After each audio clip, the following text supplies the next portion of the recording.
ये खबर है राष्ट्रीय संत दुर्बलनाथ महाराज के ज्ञान प्रकाश उत्सव पर आयोजित सत्संग भंडारे की। दिनांक 8/11/2022 को श्री दुर्बलनाथ महिला मंडल समिति और आनंद श्री दुर्बलनाथ सेवा समिति दिल्ली प्रदेश द्वारा I-2 ब्लॉक मदनगिरी दिल्ली में राष्ट्रीय संत दुर्बलनाथ महाराज के ज्ञान प्रकाशोत्सव पर सत्संग भंडारे का आयोजन किया गया। सत्संग भंडारे के लिए समिति द्वारा कोई चंदा नहीं लिया गया। सत्संग भंडारे कार्यक्रम में रामजी लाल बसवाल और इनकी कार्यकारिणी के प्रयास से केंद्रीय मंत्री भारत सरकार अर्जुन राम मेघवाल, प्रदेश मंत्री भाजपा राजस्थान रामोतार मीणा और मणिखटीकान जयपुर से आध्यात्मिक सत्संग प्रवचन के लिए मुझे ब्रजेश कुमार नावरिया को बुलाकर कार्यक्रम की शोभा बढ़ाई। सत्संग कार्यक्रम में केंद्रीय मंत्री अर्जुन राम मेघवाल ने राष्ट्रीय संत दुर्बलनाथ महाराज की महिमा गाई और मीराबाई के जीवन पर आधारित भजन पायो जी मैंने राम रतन धन पायो सुनाकर सत्संग कार्यक्रम की शोभा बढ़ाई। भजन के बाद केंद्रीय मंत्री अर्जुन राम मेघवाल ने प्रसादी ग्रहण की। राष्ट्रीय संत दुर्बलनाथ महाराज की कृपा सभी भक्तों पर बनी रहे, इसी शुभ संदेश के साथ मैं पत्रकार ब्रजेश कुमार नावरिया, दिल्ली क्राइम प्रेस, नई दिल्ली से। आत्म अनुभव प्रकाश बुक्के की जगह बुक दो।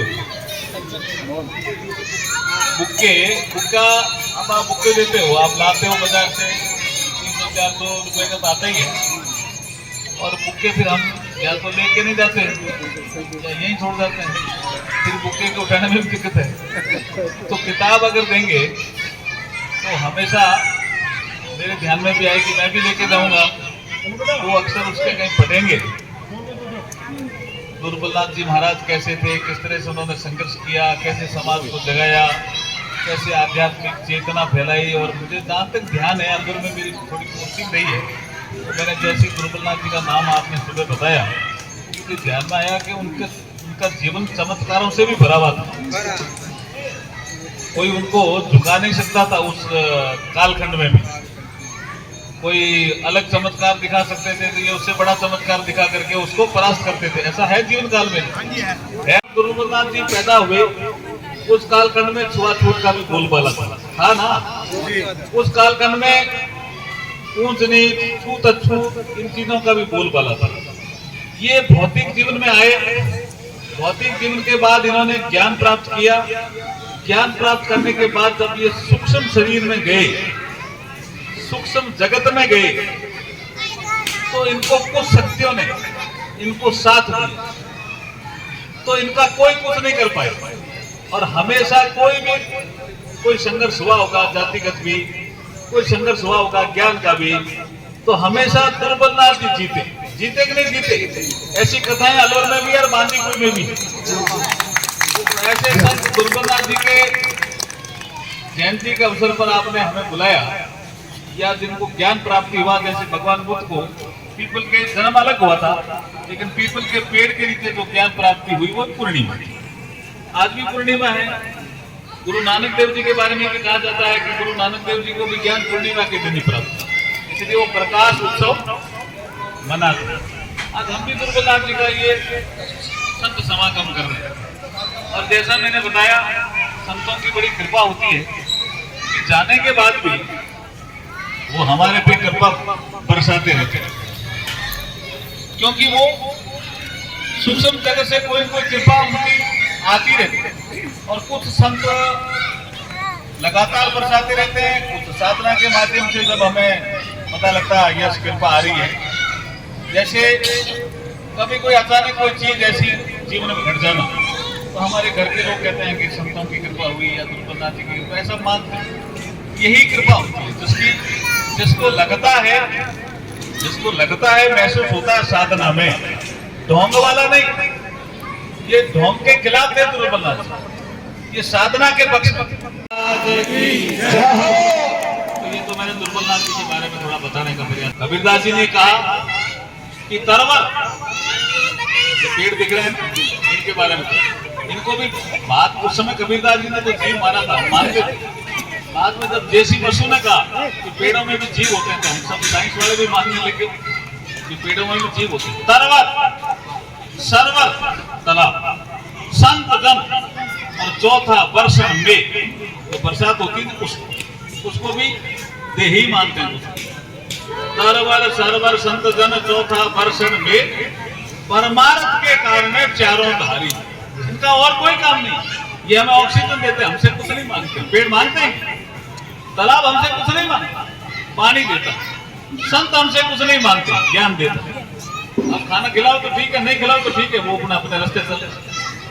और वर्षा ये भी देती है, धरती पे जब पानी बरसता है तो उपजता है, तो हम खाना खाते हैं। ये परमार्थ के लिए उन्होंने कबीरदास जी ने ऐसा वर्णन किया।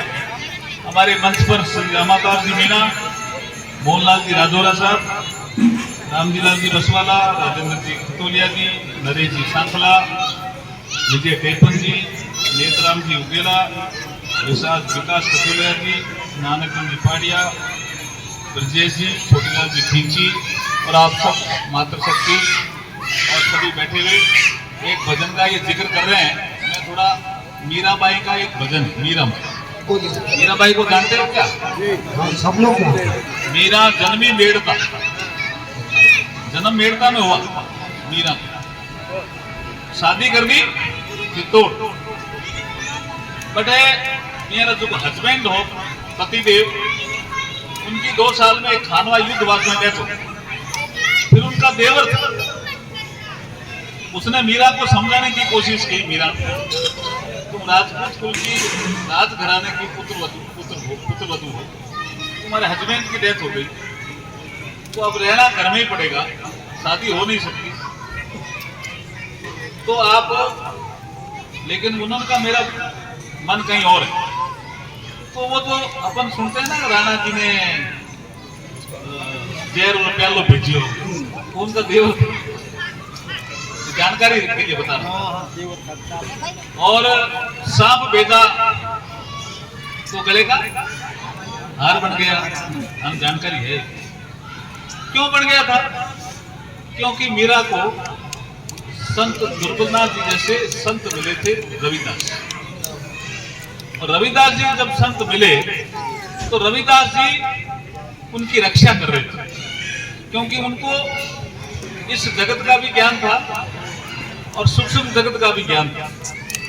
तो प्रकृति में रम करके जब भी मीरा पे संकट आया, रविदास जी ने रक्षा की और मीरा श्रेष्ठ भगत बनती गई। जन्मी मेड़ता, परनाई चित्तौड़। गुरु मिले रविदास जी बनारस में, काशी में, वापिस वृंदावन आई। ये महिलाओं के लिए जानकारी दे रहा हूं कि मीरा ने बहुत बड़ा काम किया महिलाओं के लिए। आई तो उन्होंने कहा नहीं, या तो भगवान कृष्ण के दर्शन पुरुष ही कर सकते हैं, स्त्रियां नहीं कर सकती। तो मीरा विवाद करती है और मीरा कहती है मैंने तो सुना है यहाँ वृंदावन में एक ही पुरुष है। बोला कौन? कि भगवान कृष्ण। तो उनके गुरु के भी समझ में आया गलती कर रहा हूं।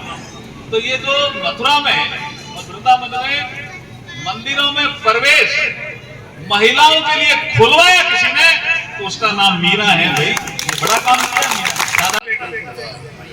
एक राम घटघट में बैठा, एक राम का शकल पसारा और एक राम है सबसे न्यारा है। कबीर तो बोल रहा है, और कौन बोल रहा है? कबीर को आप पूरा पेश करो भाई, अधूरा क्यों पेश करते हैं? उलट बासी में कहीं कुछ कह दिया होगा कबीर ने अनुभव करते समय, वो अलग विषय। लेकिन जी मैंने राम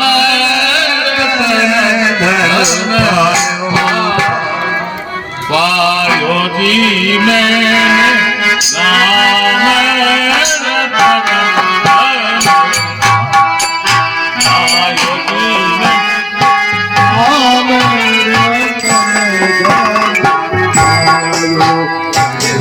अलग है, ये राग थोड़ी अलग है, तो बीच में सेट कर लो। लेकिन कुछ लोग कहते हैं मीरा के गुरु रविदास, कुछ लोग कहते हैं ये नहीं आता, मीरा ने तो कृष्ण भगवान को गुरु माना, ऐसा कुछ विवाद करते हैं। मीरा साफ साफ कहती है कि मुझे गुरु मिले, इस भजन में कहती है।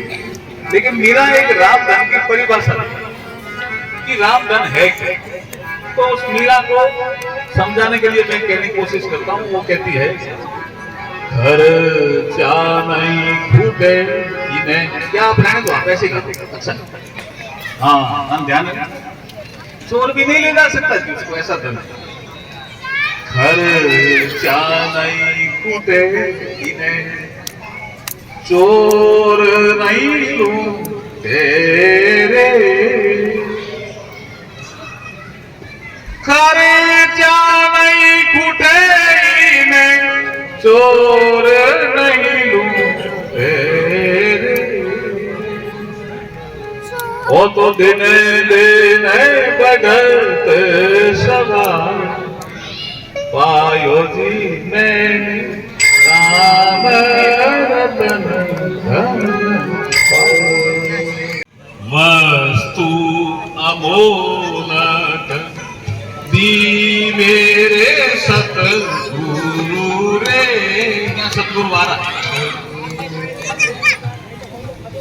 वो कह रहा है सतगुरु मीरा है कृष्ण भगवान थे माना होगा, लेकिन यहाँ सतगुरु आ रहा है जिन्होंने एक वस्तु दी। क्या वस्तु थी? वो रविदास जी से मिलती है बनारस में। वो जाती तो गुरु बनाने के लिए वहां रामानंद जी थे। उन्होंने कहा मीरा तुम्हारा गुरु है कौन है? कि रविदास जी। कहाँ है? यही काशी में। तो कोई लेके जाते और रविदास जी कुछ काम करते हो अपने कोई काम करते हैं। उन्होंने पूछा भाई तुम राज घराना जैसी लगती हो, तुमको किसने भेजा? कि रामानंद जी। आप क्या शिष्य बनना चाहती हो? समर्पण भाव से आई हो? पूरा समर्पण है। हाथ ऐसे करो। तो हाथ ऐसे किया, उसमें वो पानी दे दिया रविदास जिसमें वो काम कर रहे थे। वही मीरा इस भजन में कह रही है। फिर भी कुछ लोग कह रहे हैं नहीं कहाँ गई थी, कैसे गई थी? इसमें कह रही है मीरा क्या? वस्तु अमोलक दी मेरे सतगुरु रे।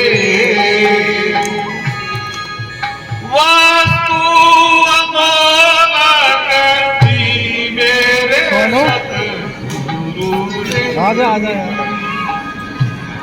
करी के कृपा अपना पायो दी मैं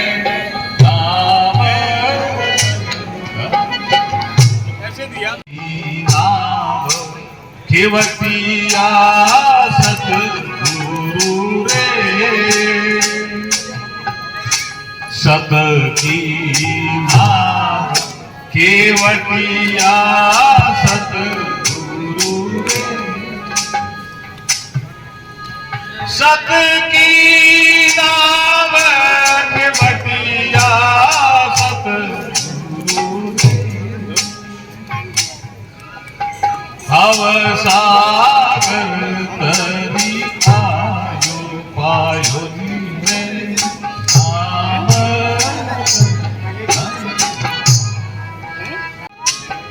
पाई मीरा के गिरधर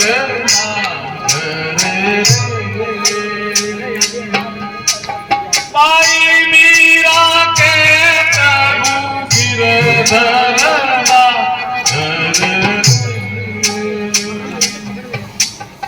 हरस हरस जस पायो जी मैं राम रतन। इसमें मीरा समझा राम और कृष्ण का भेद समाप्त होता है मीरा के जीवन में। सतगुरु जब रविदास जी मिलते हैं, लेकिन मीरा इसमें समझा रही है कि जब प्रभु कृपा हो जाए, किसी संत के समागम में जाओ तो दुखी मन से मत जाओ। अगर यहाँ संत का समागम है, दुर्बलनाथ जी के भजन गाने हैं या इनका यशगान करना है, तो हरस हरस दस गाओ। दुर्बल मन से नहीं, दुखी मन से नहीं, दुखी भाव से नहीं। अरे बेटा बेटा सोचने लग जाओ आप आगे यहाँ आ गए, पता नहीं घर में क्या हो रहा होगा, ऐसे भाव भी मत रखो। भाव रखो कि यहाँ दुर्बलनाथ जी के चरणों में आए हैं, संत हम पे कृपा कर रहे हैं। ऐसे भाव रखोगे तो निश्चित रूप से कृपा करेंगे संत, ऐसा मुझे मानता है। इनकी ताकत बहुत थी। हमारी मदन गिर की जो धरती आपने जो धन्य कर दी है, आप यहाँ पधार कर आपने हमें जो इतना समय दिया है, मुझे लगता नहीं है कि आप किसी प्रोग्राम में, इतने छोटे प्रोग्राम में इतना बड़ा लंबा समय देते होंगे। आप मदनगिर में खटीक समाज के बीच में हमारे संत श्री दुर्बलनाथ जी की आज उत्सव में आए हैं। आपका बहुत बहुत स्वागत है, बहुत बहुत धन्यवाद जी।